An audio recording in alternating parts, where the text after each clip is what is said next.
Hello and welcome to Uplifting Conversations. Hi, everybody. My name is Deanna, And I'm Justin. and we are so glad to have you here for another conversation. So, thanks for tuning in. We are going to be talking about BioSOPs. BioSOPs. You're on the right podcast. And I Yes, think it's that's what you're fantastic. tuning in for. Yeah, this is the right place because I think it's one of the valuable things. Like it's really under the subheading of conflict. Like, how do we manage conflict? How do we resolve conflict? How do we conflict better? Because those differences are vital to what make every team, family, group, organization great. Is we need those differences. We need some constructive conflict, but it's very easy to confuse that conflict with this constantly bad stuff, and we start panicking. So hang with us. We'll get you there. But we're talking about conflict, how to conflict better, to foster difference, and bio SOPs are a valuable way to do that. Justin, before we even get there though, like Mhm. conflict was one of the things, like one of the questions that we had. Because remember when we were talking about like chapter titles and what we should title, some of the chapters, and we were pretty, okay with all of the different ones. But conflict was one of the ones that we were like, Yeah. I'm So not we're like, sure. yeah, we're like, when it comes to bridging, because all the other ones are like one word, like adaptability and empathy. And this one was like always conflict resolution. And it's Mhm. like these are one of the soft skills that come up as most needed this time in this stage of human existence And for is the those of you who ability. don't know, we're talking about our new book, The Bridging Mhm. Leader. So want to Yeah. preface this, yeah. And so conflict resolution always came up, and we were kind of concerned. We're like, well, I think oftentimes conflict resolution can be used for difference suppression, Yes. as if the absence of conflict is the presence of peace. Like, Mhm. no, it just means that there's a lot of stuff we're not talking about, or that the absence of disagreement is the presence of everyone being happy and feeling like they're belonging and contributing. No, we need to actually learn how to conflict better. And that is why we ultimately decided to call the chapter conflict.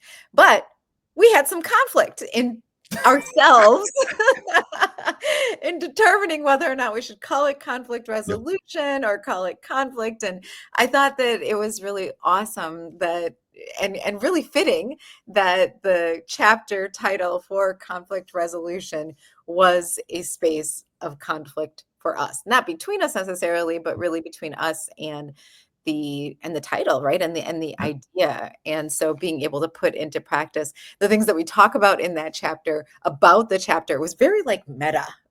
Oh, yeah. Because it's one of those things that shows in the United States and in our English language, we assume conflict is so bad, it's hard to not have negative associations with it. Yeah, Also, because we're talking about the bridging leader, and the emphasis there, what makes a bridging leader is connecting across differences while honoring them. right. And also, what we've had lots of interesting discussion about is how often people have a negative connotation with difference. Like they Yeah, assume difference means bad things. exactly. So we're working to try and reframe things and help us think in different ways a little bit more. So yeah, so Yeah. that's some of the background and stuff. So let's Yes. start with, what All about, right. before we get to BioSOPs, what about SOPs? What are those, Deanna? Yeah, because I remember when you came over from academia, you crossed the bridge from academia into, a little bit more of the corporate world. And I Mhm. was throwing this term around all the time, like SOP this and SOP, we need I to was saying have this SOPs. What are SOP. SOPs? Yeah. And I remember one day you were like, Deanna, what is a SOP? Like, what is an SOP? Why do you keep saying that? And it was one of those moments, and I think we have these a lot, right? Where we get so comfortable with acronyms and alphabet soup that we forget that not everybody understands what these things are. And I remember very clearly, I remember the first time I actually understood what an SOP was. I think I had heard it at least 25 times before I had the courage to ask anybody what an SOP was. And I don't even know if the first thing I did was not actually ask. The first thing I did was try and look it up on the internet, right? And couldn't find like a straightforward answer. So then I had to go and ask, just out of like, oh my gosh, I've heard it 25 times. I know I'm going to hear it like so many more times. Like I have to just go and ask somebody. So, Right. anyways, if you're having that question, you're like, I just tuned in because I'm hearing it so many times and I just want to know what it is. Let us tell you. An SOP is standard operating procedures. It's just a really fancy way of saying, like, this is how we do things, right? This is what our process is. This is how, yeah, it's ordered, right? This is how the system by which we use so that we don't have to, every time we're doing this, this project or this idea or this thing, every time we're putting it into effect, we don't have to recreate the wheel. So Mhm. it's our standard operating procedure. This is how we get this thing, whatever the thing is, done. And so now if we take that and we go to bio SOPs, especially in the realm of conflict, these are kind of very small internal things that we do with our physiology, with our bodies, to help us prepare for good conflict. Because when we have these moments of disagreement, when we have these moments of contention, it gets very easy for the brain to get into fight or flight mode, but also it's more complicated than that, to fight, flight, freeze, fawn, flail, all these things. Because They if you all look start with at F, Justin. I love when you get into these iteration things. Like, it is so, so good to me. I'm gonna write all of those down. I bet you if we yeah, gave him more time, he would have come up with at least 7 more. Sorry. mhm, Sorry to interrupt. Please continue, no, no, sir. absolutely. And I think it's important because these conflict, whether it's everything from I'm slightly annoyed to someone is yelling at me, Yeah. the modern human brain has a hard time differentiating. Like, while our world has changed a lot, our human brain hasn't that much.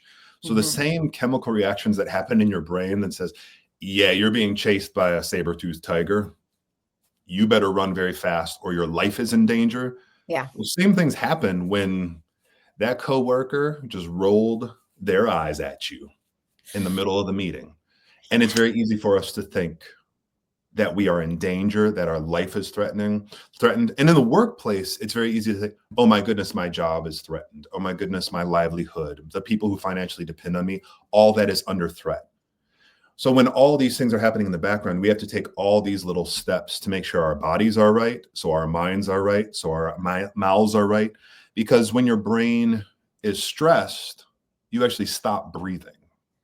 You actually start suffocating your brain and you stop moving around, you tense up. And so your brain freaks out, sends messages to the body, and the body clenches up, that sends messages back to the brain that things are worse than we thought they were. So we're constantly in this cycle of stress and panic, and it's Yeah. hard to conflict well when we're panicked. Yeah. Do you remember, I don't know if you remember this, but there used to be a time where we would say this often, and it was like kind of like an inside joke or whatever. And we're like, we need to sometimes we need to extend the, I don't remember how we said it, but it was like It's an the instance for an distance. instance for distance. That's what it The was. And distance we between your mouth and your mind. It's an instance for distance. That's what we would say. We'd be like, "Oh, you know what? I think this is an instance for distance." And I would be like, or that was really an instance for distance and I missed it, And that was like our Our kids shorthand. started singing like 6 years old, like, "This kid at school stole my toy," and I Yeah, said, that's "This why is we an stopped. instance for distance." Yeah, because our kids started saying it. I Yes, Thank you for reminding me. I wonder if yes. we need to bring that back. Maybe we need to put that in the book. But Yeah. yeah, but it was one of those things where that was one of our kind of go-tos, right? To talk about bio SOPs essentially, right? How do we create something with our bodies that allow for us to Mm, control the way what's going on before we actually react to it and how we react to it in particular in the way and the things that we say and how we mhm. say 'Cause the standard, without an intentional reframing, without these kind of small things to help us be calm in the conflict so we can make connection, your default will be fight like tooth and nail to defend yourself, them. even against stuff that you shouldn't be defending. So sometimes when the conflict happens, it can actually be a gift that challenges us to be better. So, Deanna and I, in case you don't know, we're married. We're business partners and life partners. And there's one or two times where Deanna will call me in on some stuff. And immediately I want to get defensive. No, this is the way I do things. This is why I do them. This is why it's the best. And this is why it should always stay this way. So I'm never like initially ready to embrace a challenge that will make me better. So these are some things when we're talking about BioSOPs that will calm your body down, to calm your mind down, to receive the invitation and the gift of other people challenging us and inviting us to be better so we can turn conflict into connection. So, And same thing with Justin. I think that the best growth I have had as a human being, and I'm not just saying this because he's here, but oh, literally because the best growth that I've had as a human being has been really in conversations and in reflections with him, because he's the person who sees me the most, right? He's the person who sees me when I'm tired. He's the person who sees me when I'm hangry. He's the person who sees me when I'm stressed. He's the person who sees me. So not and in those situations, but also like at my high points too, right? Like when I'm the most joyous and and and so he understands like what all of those stages looks like. And because we work together and we are also married, he knows what happens personally but also professionally, and so he has this like really incredible lens into my life. And so not having bio SOPs, like not being able to welcome those opportunities for him to reflect back to me or give me the gifts that he gives me of like seeing things that I can't see. We always say, like, I've been in this body every second of my life, and I am still a mystery to myself. Like, how do I not know more about myself? yeah. And I think and so really, if you think about it that way, like when you have bio SOPs, when you have the ability to sit with and to be in community with people because you have given yourself the opportunity to stay open and open up your bridge, Mhm. open up your gate because you can control your bio SOPs. Oh my goodness, the amount of gifts that you can really receive is tremendous. I Yeah. mean, literally, I'm a better person because of the things that we're about to talk about. I mean, Yeah. we're just going to give you some examples, but because of being able to control those bio SOPs and learning these things. And because Justin has been kind enough to do the same for me and like model this, and we've been able to exchange in this way. And you mentioned in there about like making things okay. I think all these things that we'll talk about right now are little ways that your body can tell your mind you're okay. Yeah. You're not being chased by a tiger. You're not swimming across an ocean. You're okay. And Mhm. the number one is your breath. When the Yes. brain starts to panic, it sends the lungs to stop breathing, which suffocates the brain and makes it panic even more. And it creates this terrible cycle where you can't be present, you can't be calm, and you get stressed and you want to fight. So the first thing is to do what you can to calm your breath and to take control of it.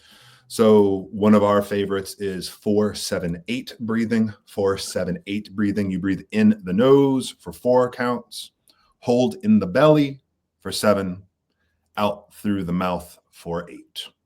So in through the nose for 4, hold in the belly for 7, breathe out the mouth for 8. If that's too complicated for you, and it is intentionally complicated, it is like, why isn't this just 3, 3, and 3? Because then you have to pay attention to the numbers.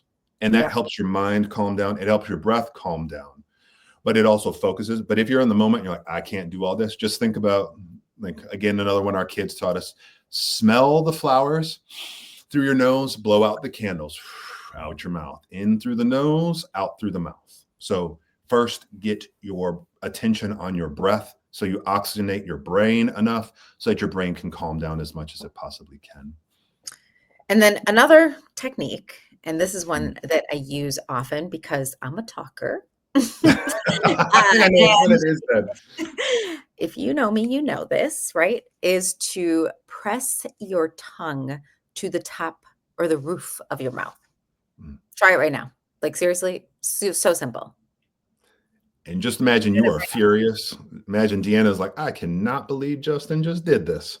It gives you an outlet to do something with kind of aggression. You're pushing on something, but it's literally you're drawing attention to your mouth, pressing the tongue to the roof of your mouth so that you don't speak before you're ready. And I And you think, can do anything with the outside of your mouth. I can be smiling and pressing my tongue to the top of my I can be, straight faced. mhm, I can literally be doing anything with with the outside of my mouth and still be pressing my tongue to the top of my mouth. So it's mhm, one of yeah, those things that you can use kind of anywhere, at any time. And it can be something that's really private to you, but can be a very easy go-to that Yeah. allows for you again to reset, gain some Yeah. control. And I think with that reset, I think it's valuable also to reset your body.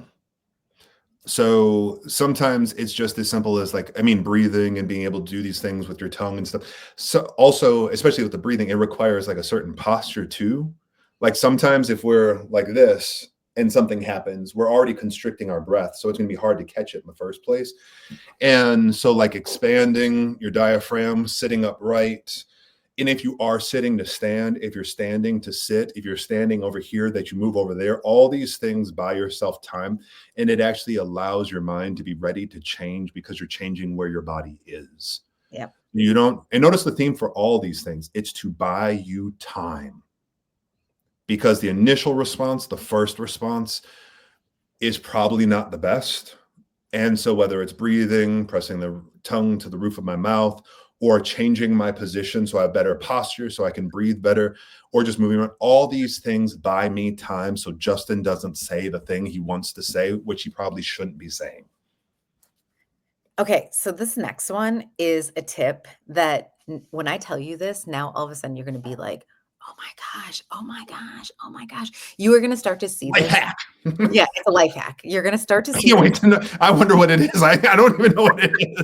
You're going to start to see I'm this in places all over the place now because I'm going to bring you into a secret that a lot of people use, particularly people who are public speakers. So whenever you have that like nervous energy or you have too Hmm. much energy or you like are not exactly sure, kind of what to do, or again, you're feeling that internal like, "Urgh." One of the things that people use as a technique is kind of similar to the tongue to the top of the mouth, but it's to take these fingers, so it's your thumb and your pointer finger, and to push them together. Now that I've showed you, and those of you who are just listening, because we put this in the podcast too, you just push those two fingers together and you can push them as hard as you want to. But what it does is it takes all that energy and it actually allows for you to put it in one spot. Now, the reason why speakers do this is because it keeps them from pointing. When you point, people don't like that, right? And it's not great to point at people. It makes people defensive and makes them feel like they're being called out. And it's an awkward thing to do. And so it keeps you from pointing, but it allows for you to make your point. It allows for you to still use your hands. It allows for you to take your nervous energy. It's not a super weird thing to do with your hands because a lot of times people, when they're talking, they're like, I don't know what to do with my hands. I'm not sure.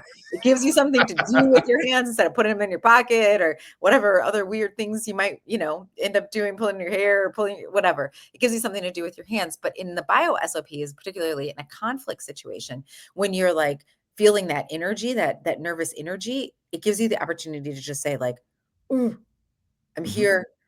I can just do this. I can be present, but I can just hold it right here. Again, by Yep. that time, hold it right here, keep my energy right here so that I know I can move forward. And notice all these things, they're not about suppressing anything. No. They are about substituting with other things. So Deanna mentioned multiple times, so I can do something with my energy. You will be flooded with enormous amounts of adrenaline all at once that flood how we think and flood what we want to do. It's to give that energy a place to go other than just the mouth.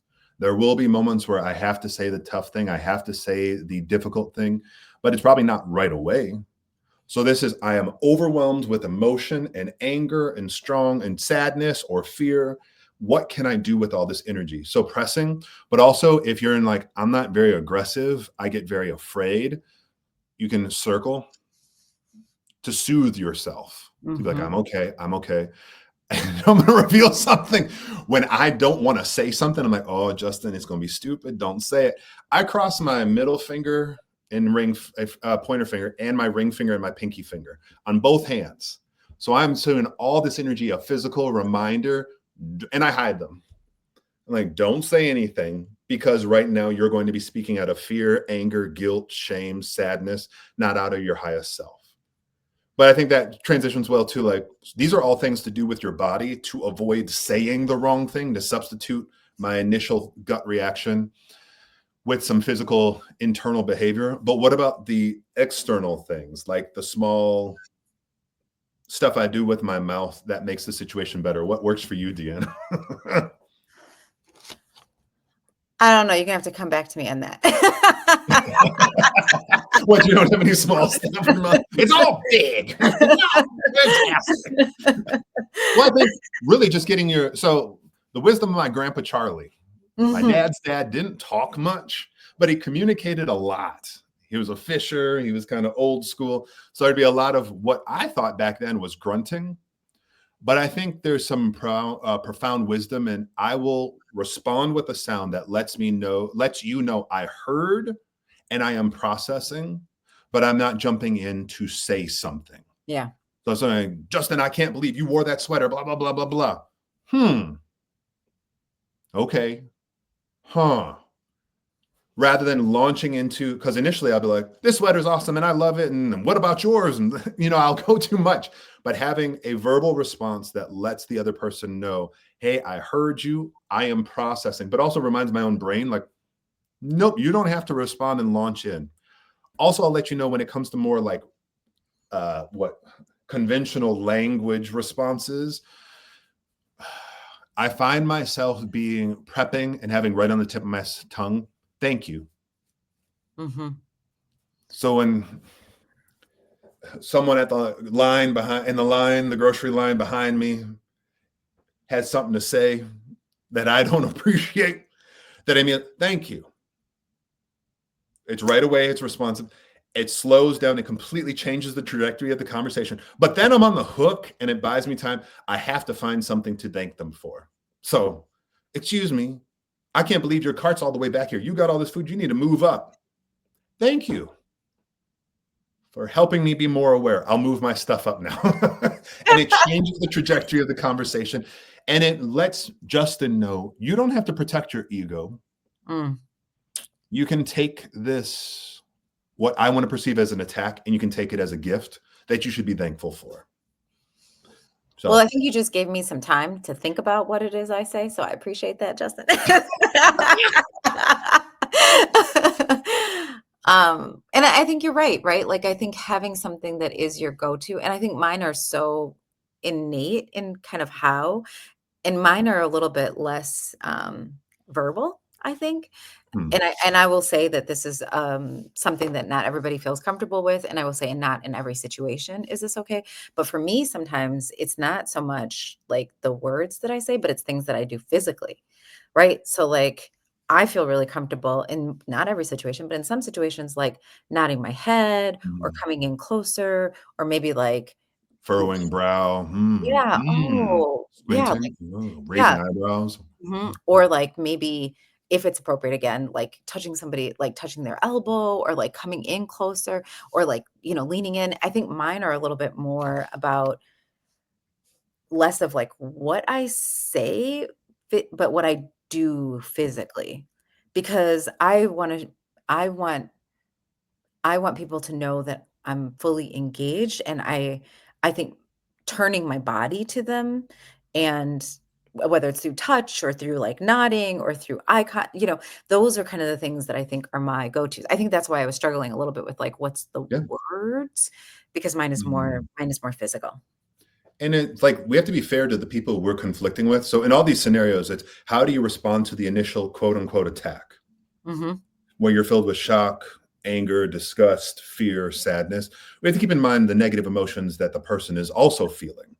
Either they've felt so angry that it's built up to this, I'm going to launch in, or they're launching in a way that they didn't intend and they're surprised too. Like, oh, I can't believe I just did that. So my father's mother, my grandma Joe, used to have this stunning statement that would stop me in my tracks. Like, I'm going to give you a second to think about what you just said. Who can you imagine being on the receiving end of that? Now, do not say that to somebody else. But I like the spirit behind it. It was, I know you meant to say something. I'm going to let you try again. Yeah. So thinking about things like, please tell me more, as opposed to, Justin, I can't believe you're wearing that sweater. I can't believe your grocery stuff is all over the place. It's almost responding with, I'm going to give you another chance to explain yourself further, because that first statement is probably not their best one. And underneath it, there is a core that is truer, more authentic, and actually kinder to you that they mean to say. So things like, I'm listening. Wow, you're right. Please tell me more. Mhm. Interesting. All these things that invite more. But I think the most powerful is eventually having a moment where it turns to, how can we? Yeah. After lots of time of listening and almost letting people drain that moldy sponge and get out what they need to get out, then flipping it to the, how can we? Future focus without defending my past, focusing on the future, focusing on solutions and collaboration. How can we do this thing in the future?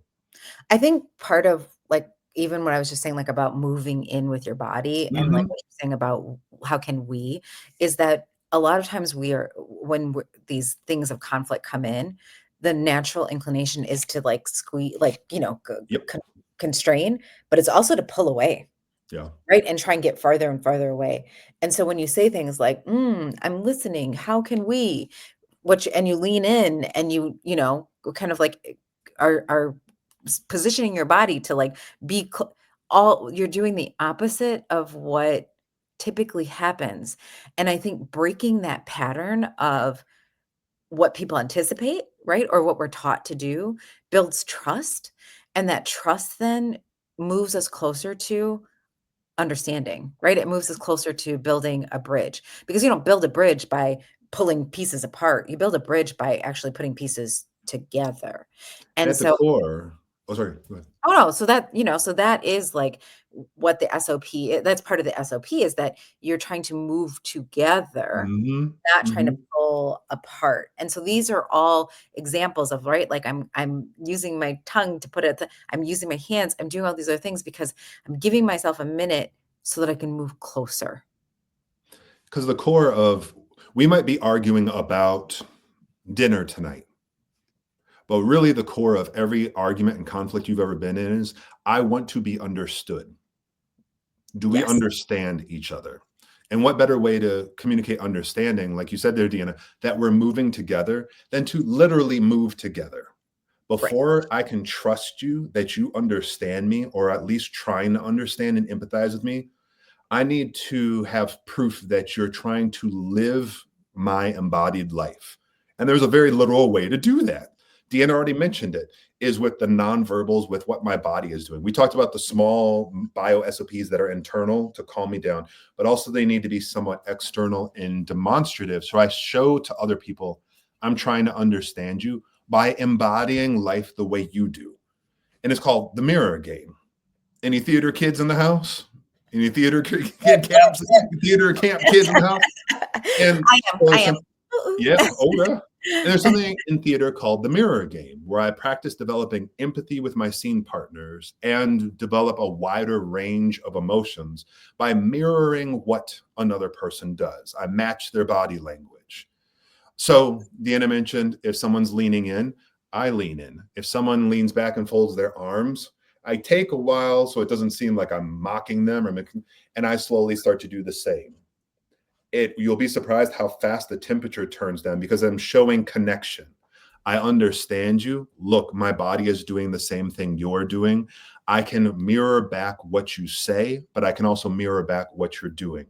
So if the person stands up and moves back, you stand up and move back. If they lean in or cup their chin, you slowly start to do the same. And after a while, that shows we are not so separated. We are not divided. We might be different, but we are still connecting.